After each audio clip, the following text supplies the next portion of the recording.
সাকিবের দেশে ফেরা নিয়ে বিসিবির প্রাথমিক কাজ শেষ বলে জানিয়েছেন আসিফ আকবর।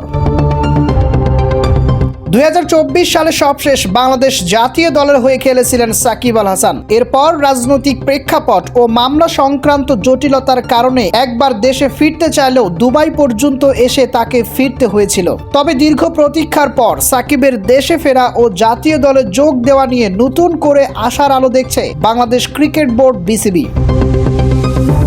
সাকিবের আইনি জটিলতা নিরসনে বিসিবির উচ্চ পর্যায় থেকে জোরালো তৎপরতা শুরু করেছে। তার সব আইনি ঝামেলার ফাইল ক্রীড়া মন্ত্রণালয়ে আজই পৌঁছে দেওয়া হবে। বিসিবি পরিচালক আসিফ আকবর সাকিব আল হাসানের ফেরার বিষয়ে বর্তমান অবস্থার আপডেট বলতে গিয়ে তিনি জানিয়েছেন, বিষয়টি নিয়ে গতকাল বিসিবির সিও এবং সহসভাপতি ফারুক আহমেদ তার ফাইলটি নিয়ে গিয়েছিলেন। বিষয়টা ক্রীড়া মন্ত্রণালয়ে পৌঁছানো হয়েছে জানিয়ে আসিফ আকবর বলেছেন, সাকিবের একটু ইস্যু হচ্ছে।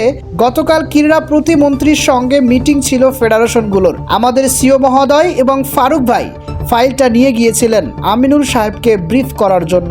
তবে প্রতি উত্তরে আমিনুল হক বলেছেন, এটা আজ সচিব সাহেবের কাছে পৌঁছে দিতে হবে। আসিফ জানান, ফাইলটি সচিব বরাবর পৌঁছে দেওয়ার মাধ্যমে বিসিবির প্রাথমিক কাজ শেষ হবে এবং পরবর্তী সিদ্ধান্ত সরকারের পক্ষ থেকে আসবে বলে জানিয়েছেন।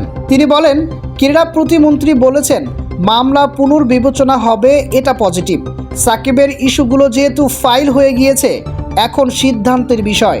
ফাইল জমা দেওয়ার মাধ্যমে বিসিবির প্রাথমিক কাজ শেষ হবে, বাকিটা সরকারের বিষয়। আশা করছি পাকিস্তান সিরিজেই আমরা সাকিব আল হাসানকে পাবো। দেখলাম স্বরাষ্ট্রমন্ত্রী বলেছেন 5ই আগস্টের পরের মামলাগুলো পুনর্বিবেচনা করবে, এটা শুনে ভালোই লাগলো। এখন আশা করি সরকারের দ্রুতই সিদ্ধান্ত নেবে। আশা করি সাকিবকে আমরা দ্রুতই দেশের হয়ে খেলতে দেখতে পারবো।